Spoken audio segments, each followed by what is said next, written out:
Why not? Fuck it. All right, yeah, I can ask. Okay, what are some resources you use as a digital nomad? I know. What do you mean with resources? Like how are you able to do everything online? Like, do you use sites like Upwork, Fiverr? Do you use any like tools or websites that are super helpful for you? Well, I work alone, Mm-hmm. so for me it's easier because I'm kind of my own boss. I don't have to explain anything to anyone. Mm-hmm. So according to your question, like the resources I use is basically Google. Yeah. So I just sit here, open my computer, and search everything on Google. Mm-hmm. I think other people that are working on Teams and everything, they have like more like tools, like to coordinate like the teamwork and everything. But in my case, that I'm an individual developer, that I have an app, so I don't really need anything. I just use Android Studio and Xcode to develop, that I have them on my computer, and for everything else, I just use Google. Nice. So I don't have any schedule, I don't have like any rules. I can even work here. This co-working is open 24 hours a day, say 7 days a week. So I can be here working like even at night. Is it tough to work without rules? Do you ever miss that stability or do you know something? Structure? The thing is like it can be tough. Mm-hmm. For example, I was living in Madrid, my city, for like a while, and I found out that I was like, as I didn't have any schedule, I was waking up every day like later, and I was going out like I was going to sleep even like later on. So at the end, I missed a little bit of routine because my life was becoming a mess. Yeah. And that's something that it can be difficult, like if you are like a remote controller and you have to do like your same schedule. And I have spoke about this with some other people that are working like me.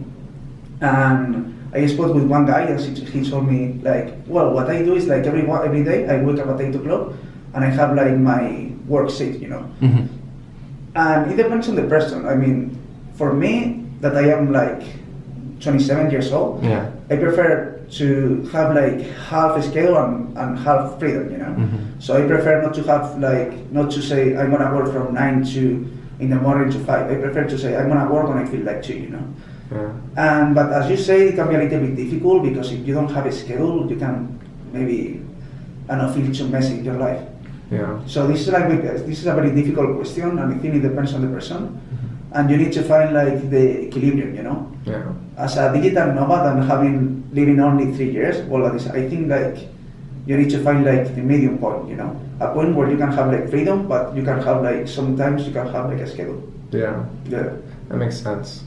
I feel like you have to be a person that has self-control because if you do have that freedom, there's certain people that they might start going out too much, or they might not actually show up like to do the project that they need to. So I feel like there's definitely like a degree of self-control you need. Yeah. And earlier you mentioned that you meet like a lot of people doing interesting things, entrepreneurs.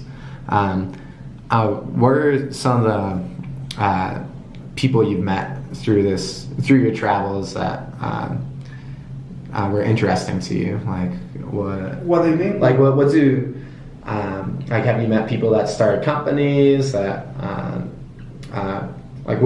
what interesting things are digital nomads doing that you've seen?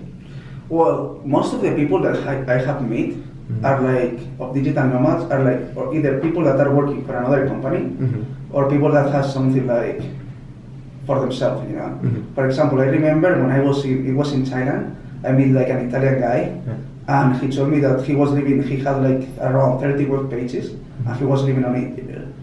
And I also met like in Bali, I met like a guy from Iran, and he had like an app, and we were talking a lot, and his app, it was with a team, but his app had like 10 million downloads. Wow. Yeah, it was like a lot, so he was living on this app. And here, for example, I have just met the team of Selena that they are making the app for Selena. I also met like a team of Colombian workers, and they are doing a new app for Colombia. So basically everyone is like working. Most of everyone is working online on the internet, and they are either working on teams or starting up something or working for themselves. Yeah. Do you think this trend will continue of people working remotely? You think it's going to get more and more popular? I think it's going to get more popular because, for example, in Europe, now some companies are starting to give like workers maybe one day in which you could go work from home, you know.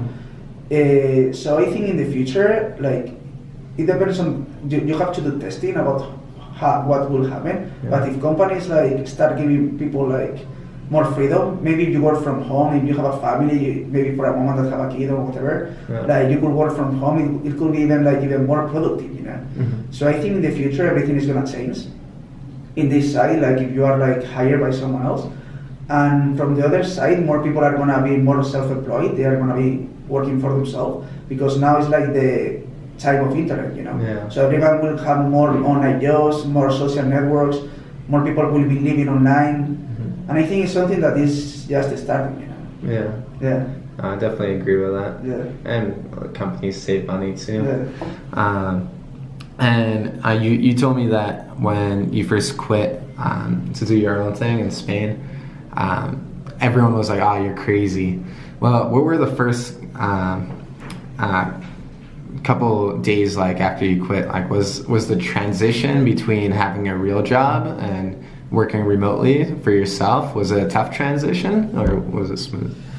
I remember when I quit, I had to work more after quitting than before, because when you quit and you want to start something for yourself, you're gonna stop working 8 hours a day and you will work like at least 12, you know.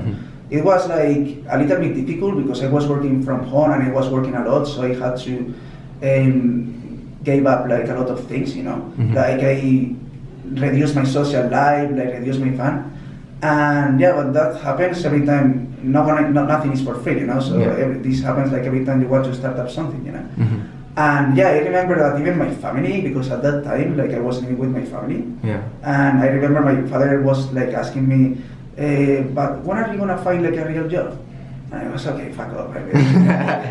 No, but I want to do. I want to do whatever I want, you know. I would like to do something. And now that I'm living on it and I have like been traveling like and getting money and working and everything, I feel like, I don't know, my family kind of even like are jealous of me because they are like my fathers are like working for the government both, you know, so they go to work every day, you know.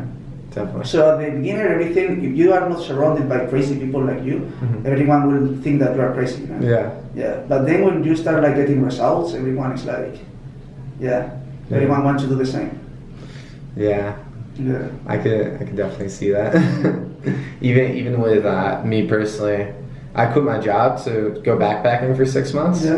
And everyone thought I was crazy for doing that because in America, not many people do that. Like, you don't get much vacation or any of that, but like ended up being like the best experience ever. But when I was living in Asia, I met the co-working spaces were full of American people. Yeah. I think here not so many. Well, not so many, but in Asia it was like Thailand and Bali, Indonesia. It was like so many Americans, you know. Yeah, no, I could see that too. Yeah, but it's surprising that there's not more here because we're so close by. It's Colombia, you know. Okay, and final question: do you have, let's say someone has the type of job that in which you're able to be a digital nomad, you could work remotely. What advice do you have for them if they want to actually do that? / would you encourage it? Do you think it's a good call? It depends because because you can work remotely on so many things. So what kind of advice do you want me? Let's say you're like a software engineer. Advice about what? About the life? About the just about like starting up because it's like such a open it's a broad question. I mean I can give you a lot of advice. I don't know. Just skip it. Let's skip that one. I don't know. I thought of the question on the spot, but like I didn't really know any follow up to it. I mean, I could say do it, but I don't know because you can be a digital nomad, but you can also be working for someone else. So that's not my case, and I cannot give any question. If you want to like try to start up something, first of all, be a little bit smart and find out if what you're gonna try to start has like some like future. You cannot really know that, but it's like, you know, you need to don't be too much risky. Yeah. And then if you believe in it, do it, you know. You do it, but you have to do it something that you like, because if you try to start up to do something new, they're gonna work so many hours on it that people are gonna think that you're crazy, you know, and you're not gonna get anything in return, you know. So if you wanna start something, like, it must be something that you really love, you know. Don't do something that you don't love, because you will work so many hours that you will go so sad if you don't love it, you know. Yeah, so that's my advice. If you want a work controller and live on the internet, and you want to be either Instagrammer or YouTuber, or you want to be like make an app or a website, do that, because it's your hobby, and try not to think on the money in the future, because the money will come, you know. The money will come if you are like getting good quality content, like getting like a lot of visitors, and if you do something that you like, you will like do it with passion. You will do it good. You will get improving, and in one point you will realize that you have so many information, you have so many visitors, users, or whatever, that you can get money out of it, you know. But you need to really love it, because you are going to work a lot without getting any coin return, you know. And when you were working those long hours, were you enjoying it? Or you're working a lot when you first quit, the first year I was working like a lot, and I really enjoyed it, because it was something for myself. I remember when I was working in a company, I saw like customers getting in and getting out and speaking with everyone, and I was just working in front of a computer like a slave, you know. So when I stopped working and I started working for myself, I saw like things differently, you know, because it was like I was working for me. I could decide what to do. I really liked it. I was feeling totally free. I even in the company, if I wanted to do something, I had to ask my boss, and he would tell me yes or no, you know. And now at that time, I didn't have to give any reason to anyone, you know. I didn't have to explain anything. I was like completely free. So it was very tough at the beginning, because I had to work long hours. But then it was like I was feeling completely like happy and realized, you know. Oh yeah, that's the dream. And what is your so you say you've only been to a couple co-working spaces, but in your perfect world, if you could design the space yourself, what's your perfect co-working space like? I think a special like a perfect co-working is one where you could work, but at the same time like make like social life and like learn something new, you know. So I think for that you need like a good co-working experience where you could like focus, but also it would be nice to have like some kind of classes and like workshops, you know, because they are very useful. I mean, it will be very useful maybe have like a workshop here, and I could like even on a free time in 1 hour go there, or and that will also help to have like a social like place, you know, because here this place is very nice, but I am coming like alone, and I found out that it's like not so easy to meet people in this arena, because you come here, you sit down, but people are working, you know, so it's not what I'm gonna do, speak with someone. The kitchen is very small and the social areas are like this, but they are like more focused, maybe it's for teams, you know, that they are already like, maybe you have a team, you need to speak, so you go there or you go here. There is not like a place where you can like actually meet more people and hang out, you know. So a good co-working space is a good co-working that's, for me, that has everything, you know. But it's for me that I'm like a solo traveler, you know. Maybe for other people that are working on groups, they will say that for me a good co-working space is like a place with big rooms or whatever, you know. Or maybe like with a big meeting rooms or places where I can like speak with a team without, you know, without making more mess in that, you know.